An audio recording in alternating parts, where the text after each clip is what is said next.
আমি আসলে নিজের কোনো প্রয়োজনে দেশ থেকে বের হইনি। আমি বের হয়েছিলাম দেশ এবং জনগণের প্রয়োজন। যেখানে গিয়েছি জনগণের স্বার্থকে, দেশের স্বার্থকে সামনে রেখেই কথা বলার চেষ্টা করেছি এবং যেখানে গিয়েছি একটা কথা বলার চেষ্টা করেছি যে দুনিয়ার সকলের সাথেই আমরা সম্মানজনক সম্পর্ক চাই। এই সম্পর্কটা হবে মিউচুয়াল রেসপেক্ট এবং ইকুইটির ভিত্তি। আলহামদুলিল্লাহ, আমরা যত জায়গায় গিয়েছি তাদের অ্যাপ্রিসিয়েশন আমরা পেয়েছি। তারাও মন খুলে আমাদের সাথে কথা বলেছেন, আমরাও মন খুলে আমাদের সবগুলা বিষয় তাদের সাথে শেয়ার করেছি। আপনারা হয়তো জানেন, গত মাসের 19 তারিখ আমি উমরার উদ্দেশ্যে দেশ থেকে বের হয়েছিলাম।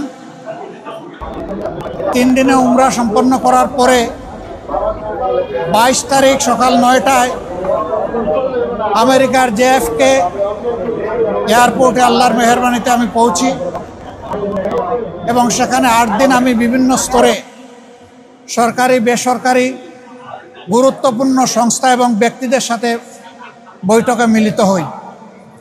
তার পাশাপাশি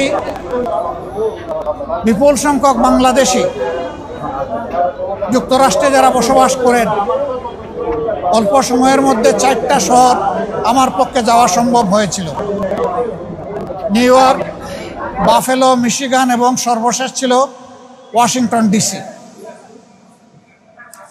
আমরা বাংলাদেশি প্রবাসী যারা আছেন তাদের সাথেও সেখানে মিলিত হওয়ার সুযোগ পেয়েছি। তাদের কথাগুলোও শোনার সুযোগ হয়েছে এবং বিভিন্ন ব্যাপারে আমরাও তাদেরকে আশ্বস্ত করে এসেছি। বিশেষ করে আমরা গুরুত্বপূর্ণ 2টি কথা, 2টি মেসেজ তাদেরকে দিয়েছি। একটা মেসেজ হচ্ছে, বাংলাদেশ আমাদের সকলের দীর্ঘদিনের বঞ্চনা এবং নিষ্পেষণের পর, ফ্যাসিবাদী শাসনের পর বাংলাদেশ মুক্ত হয়েছে। মুক্তির এই সংগ্রামে দেশবাসীর সাথে প্রবাসী যারা ছিলেন তারা সমানতালে লড়াই করেছে। তাদের অবদানও বিশেষভাবে উল্লেখযোগ্য। তাদের সেই অবদানের জন্য তাদেরকে আমরা ধন্যবাদ এবং কৃতজ্ঞতা জানিয়েছি।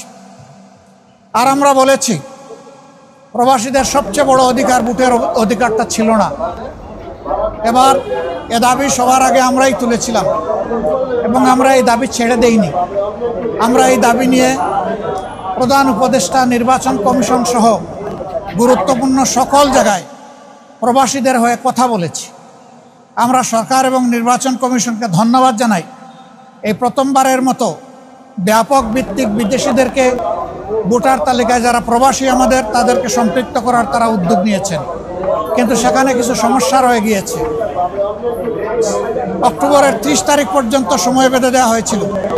এই সময়ের ভিতরে যে সফটওয়্যার এখানে ইনস্টল করা হয়েছে এটা ফাংশন করে নাই প্রপারলি, যার কারণে আগ্রহ থাকা সত্ত্বেও, চেষ্টা থাকা সত্ত্বেও অনেকেই কিন্তু ভোটার হতে পারে না।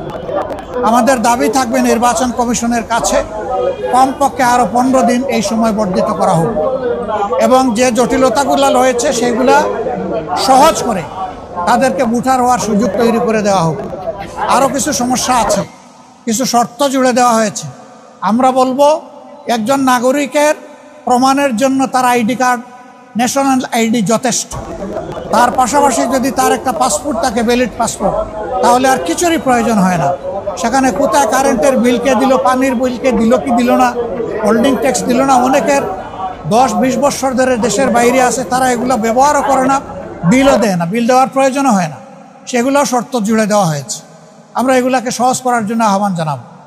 এর পাশাপাশি আরেকটা মেসেজ আমরা তাদেরকে দিয়েছি, তাদের দায়িত্ব শুধু দেশকে দেওয়া নয়, দেশের দায়িত্ব তাদেরকে সম্মান দেওয়া এবং মিলেমিশে দেশে, প্রবাসে, নিবাসে যারা আছেন, আমরা সবাই মিলে সবগুলো হাত একত্রিত করে সবগুলা মেধাকে এক কেন্দ্রে এনে আমরা আমাদের দেশকে নিয়ে ইনশাআল্লাহ আগামীতে সামনে আগাতে চাই।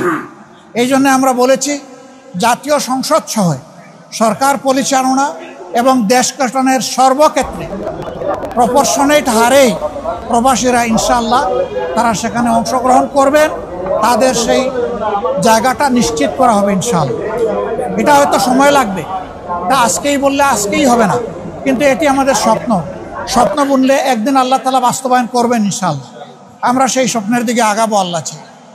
সম্মানিত সাংবাদিক বন্ধুগণ, এরপরে সর্বশেষ আমি তুরস্কে এসেছিলাম, যুক্তরাজ্য এবং তুরস্ক, সেই তুরস্ক থেকে আজকে এখানে আসলাম। সেখানেও সরকারি বেসরকারি বিভিন্ন পর্যায়ে আমার অত্যন্ত গুরুত্বপূর্ণ মিটিং হয়েছে। আর বাংলাদেশি ডায়াসপোরা আছে যারা, তাদের সাথেও আমার বসা হয়েছে, তাদের কথাও শোনার সুযোগ হয়েছে। আমি আসলে নিজের কোনো প্রয়োজনে দেশ থেকে বের হইনি। আমি বের হয়েছিলাম দেশ এবং জনগণের প্রয়োজন। যেখানে গিয়েছি জনগণের স্বার্থকে, দেশের স্বার্থকে সামনে রেখেই কথা বলার চেষ্টা করেছি, এবং যেখানে গিয়েছি একটা কথা বলার চেষ্টা করেছি যে দুনিয়ার সকলের সাথেই আমরা সম্মানজনক সম্পর্ক চাই। এই সম্পর্কটা হবে মিউচুয়াল রেসপেক্ট এবং ইকুইটির ভিত্তি।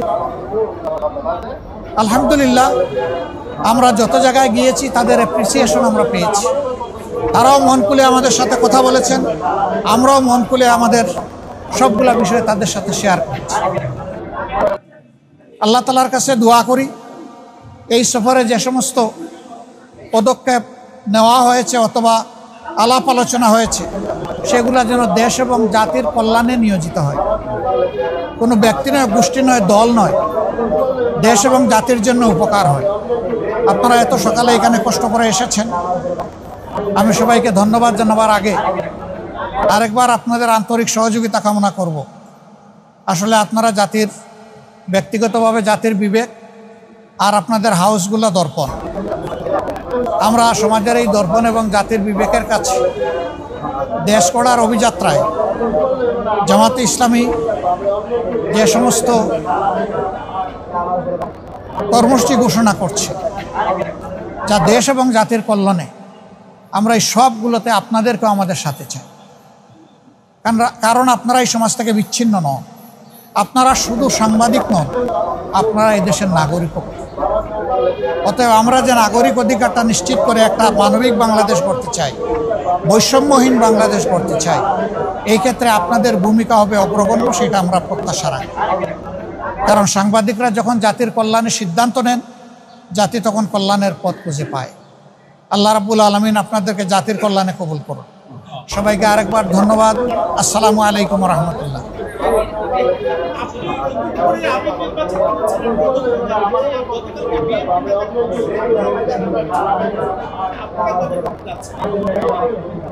আলহামদুলিল্লাহ, প্রথম প্রশ্ন হলো আমি আমির নির্বাচিত হয়েছি না, আমি আমির নির্বাচিত হইনি।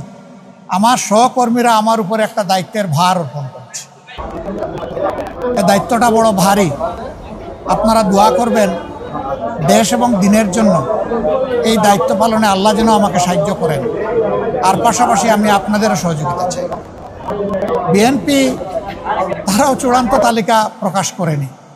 আমি দেখেছি 237টা আসনে তারা তালিকা প্রকাশ করেছেন, আবার প্রশ্নোত্তরে বলেছেন এটি চূড়ান্ত নয়, এর মধ্যেও পরিবর্তন আসতে পারে। আমরা কিন্তু 1 বছর আগেই প্রায় এই তালিকা বিভিন্নভাবে আঞ্চলিকভাবে আমরা এটা জানিয়ে দিয়েছি। চূড়ান্ত তালিকাটা সময় মতো আমরা ইনশাল্লাহ কেন্দ্রের পক্ষ থেকে ঘোষণা করব।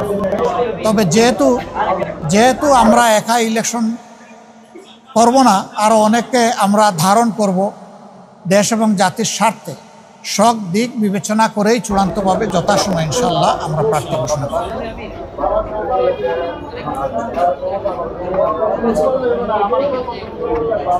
আপনারা শুনেছেন, আমি শুনি নাই।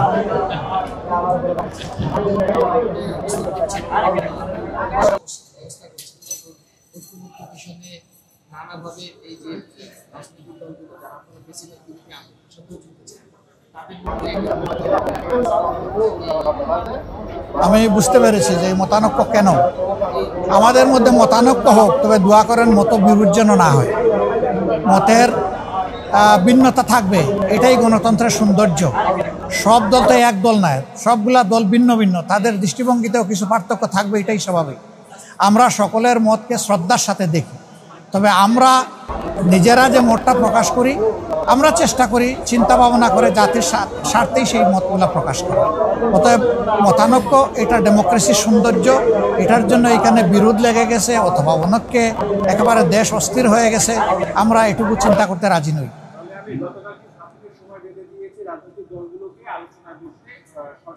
না, ওনারা বেঁধে দেয়নি, আমি এটাও শুনেছি ভালো করে। ওনারা অনুরোধ করেছে যে 1 সপ্তাহ সময়ের ভিতরে রাজনৈতিক দলগুলো বসে যদি একটা কনসেনসাসে পৌঁছতে পারে সরকারের জন্য এটা ভালো। এবং আমরাই সবার আগে আমাদের পক্ষ থেকে আমাদের নায়েবে আমির আহ্বান জানিয়েছেন যে আসুন আমরা খোলামেলা আলোচনা করে আমরা সমাধানে পৌঁছি দেশ এবং জাতির স্বার্থে। আমরা আশা করি অন্যরা আমাদের এই আহ্বানকে সাড়া দেবেন ইনশাল্লাহ। গণভোটের ব্যাপারে তো আমরা আমাদের দৃষ্টিভঙ্গি অলরেডি আমরা দিয়ে দিয়েছি। ফেব্রুয়ারিতে নির্বাচন আপনারা আমরা দেশবাসী সবাই দেখতে চাই ইনশাল্লাহ। শুধু আমরা না, সবাইকে নিয়ে আমরা দেখতে চাই। Thank you so much. আসসালামু আলাইকুম রহমতুল্লাহ।